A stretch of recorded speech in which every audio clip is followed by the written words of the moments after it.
So Trump supporters told all of us that they were voting for cheaper eggs, and now they've gotten a possible war with Panama, Greenland, Canada, Mexico, and more, and no cheap eggs.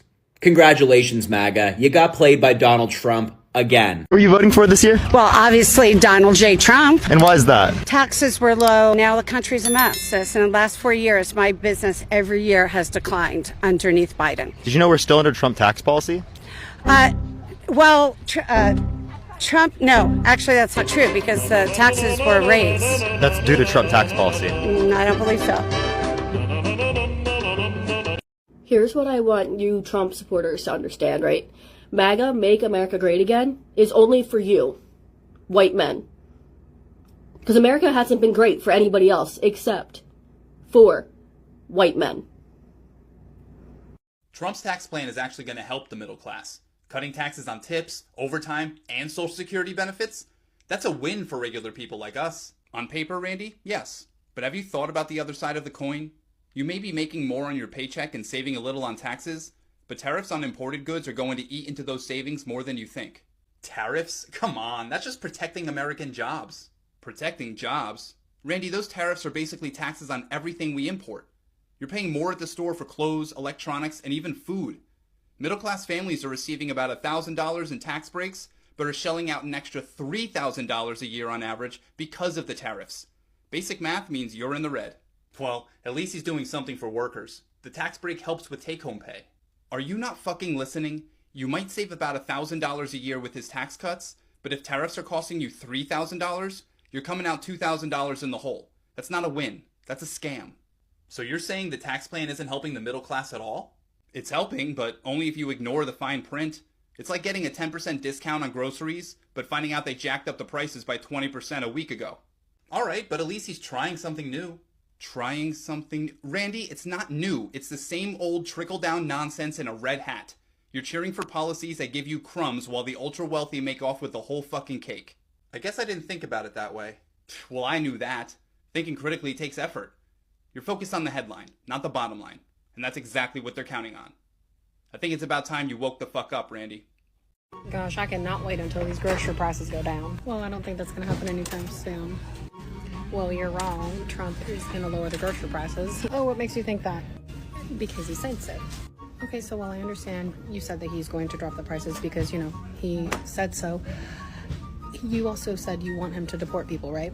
Hey everyone, welcome back to the channel where we break down the latest in political news and reactions. Today we are diving into a topic that is lighting up social media. MAGA supporters are blaming the Biden-Harris administration for their taxes going up. But there is a twist. Many of these same Trump supporters are also waking up to a harsh reality. The cheap prices they voted for, nowhere to be found. Instead, they are staring down the possibility of conflicts with countries like Panama, Greenland, Canada, Mexico, and more. Let's break it down. Now, the economy, I do believe, could very well be on the brink of collapse. With job market declines, retail sector struggles, and surging inflation, this is all despite government claims of prosperity. Now, job openings, they have absolutely plummeted, particularly in areas of healthcare, government, and manufacturing, with over 78,000 manufacturing jobs lost in the last 3 months alone, and 85,000 in the past 6 months. Now, thousands of stores have been closing. We've seen major retailers like Party City and Family Dollar nearing bankruptcy, and this only reflects widespread economic devastation. Now, the rising costs of essential goods like food and housing, this is absolutely straining household budgets, forcing a lot of Americans to cut back on necessities. Now, unfortunately, I do think the government has downplayed this crisis, and the signs of an impending collapse are everywhere. Yet the government continues to paint a rosy picture of prosperity, and that is just not true. The truth, however, is a lot grimmer than official reports would have us believe. And we all know, guys, that the data never lies. And the numbers reveal an economy that is teetering on the edge of disaster. Now, this has me asking myself, have we, the American people, been misled? Because the job market, which was once a pillar of stability, is now crumbling. And the number of job openings in the U.S., It has plummeted to levels not seen in decades. In the retail sector, as I just mentioned, it's in a total state of freefall. This is not the picture of a thriving economy. It is the reality of a nation in decline. Now, inflation, always an important topic to touch on. This has been touted as having been under control. Well, once again, inflation is surging.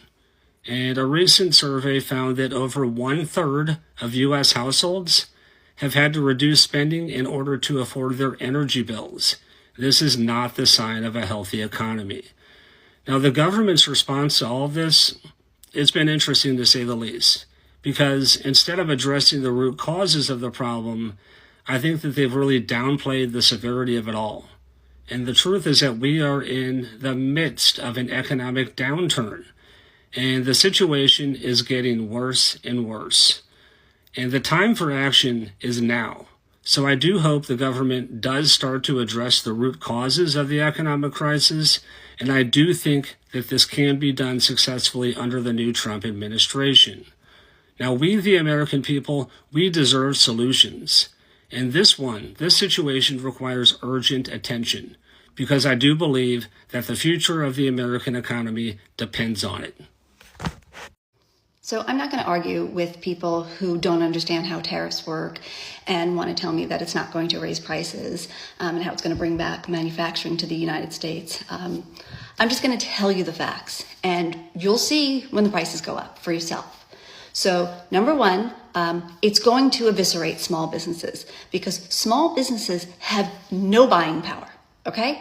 When you buy goods from overseas that are not manufactured here in the US, you have no choice but to pay the prices that they give you. You can negotiate a little bit, but they don't care if small businesses don't buy from them. Big and large corporations, they might have a little bit more power to negotiate prices. So that's going to let big corporations grow, and it's going to let small companies dissipate. That's number one.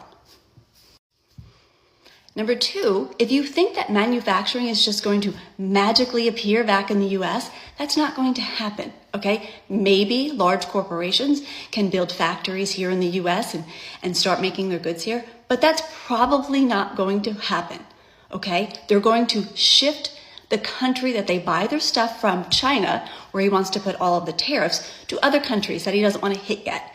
And that's how they will offset the cost in the short term, okay?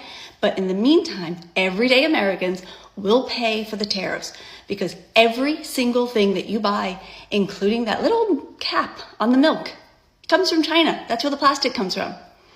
There's no way around it. Prices will go up on everything. Just wait and see. You don't have to believe me.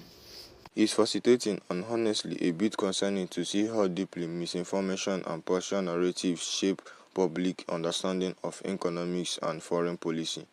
This situation where MAGA supporters are blaming Biden Harris for rising taxes while simultaneously grappling with Trump's broken promises is a prime example of what happens when people don't critically examine the policy they support or the leaders they idealize.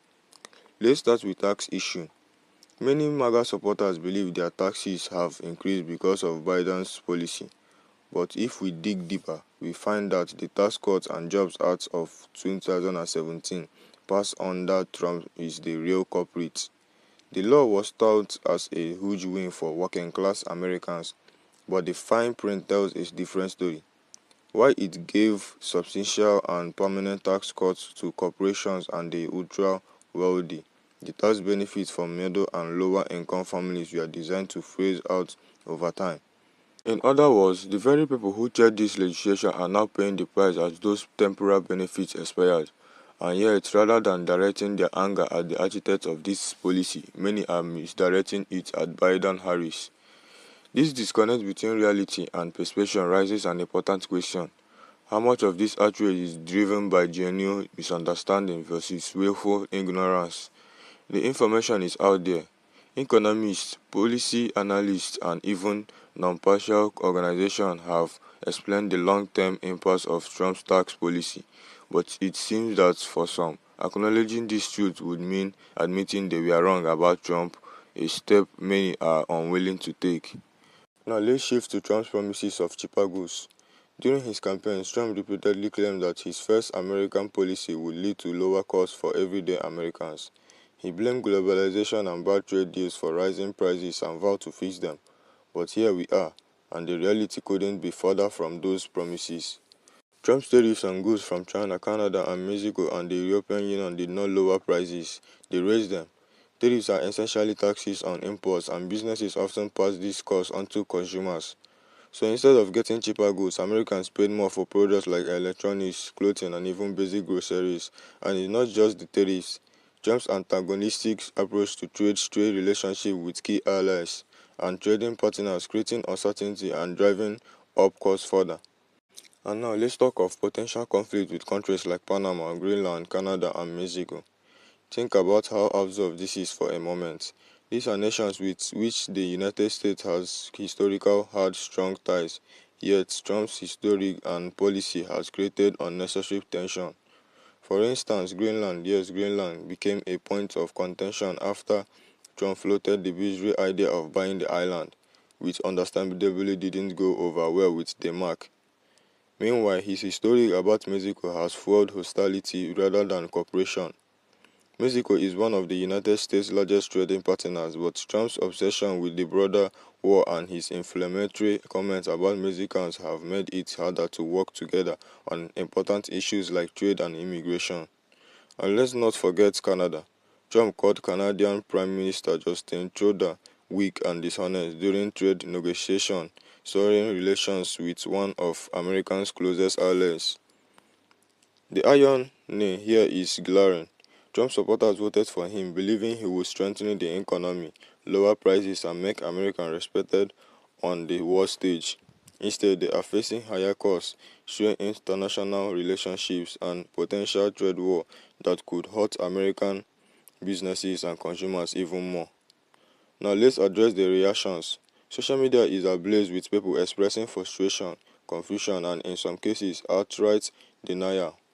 Some Trump supporters are doubling down, insisting that this is all Biden's fault and refusing to acknowledge Trump's role in creating these problems. Others, however, are starting to wake up. They are questioning why their taxes are higher, why goods are more expensive, and why America seems to be on the brink of conflict with countries that were once allies. This division among Trump supporters is significant. It suggests that the cracks in Trump's narrative are beginning to show, even among his base. But the question is, will this realization lead to meaningful change? Will these supporters start holding Trump accountable for his action, or will they continue to cling to the belief that he's the victim of a vast conspiracy? And let's not overlook the role of the media in all of this. Right-wing outlets like Fox News, Newsmax, and OANN have spent years amplifying Trump's narrative while downplaying or outright ignoring the negative consequences of his policy. These have left many of his supporters with a skewed understanding of reality. If the media they trust isn't telling them the full story, can we really blame them for being misinformed? At the same time, personal responsibility matters. In today's digital age, information is more accessible than ever. People have the tools to educate themselves, but many chooses not to. So where does this leave us? On the one hand, it's encouraging to see some Trump supporters beginning to question his narrative. On the other hand, the widespread misinformation and deep partial divides make it difficult to have productive conversation about these issues. At the end of the day, this situation serves as a reminder of the importance of critical thinking and accountability. Leaders should be held accountable for their policy regardless of their political affiliation, and voters need to do their homework before casting their ballots, understanding not just the promises but also the potential consequences. This isn't just about Trump, Biden, or any one administration. It's about the future of the country and the kind of political discourse we want to have. Do we want a system where misinformation and partial loyalty trump facts and accountability, or do we want a system where leaders are judged by their actions and voters are informed and engaged? This choice is ours, but it starts with recognizing the truth, even when it's uncomfortable. So let's stop blaming the wrong people and start having honest conversations about what is really happening. Only then can we move forward. Thank you for watching, and let's continue the conversation in the comments below. Let's share our thoughts and perspective with one another. Don't forget to like, subscribe, and hit the notification bell to stay updated on this story and more.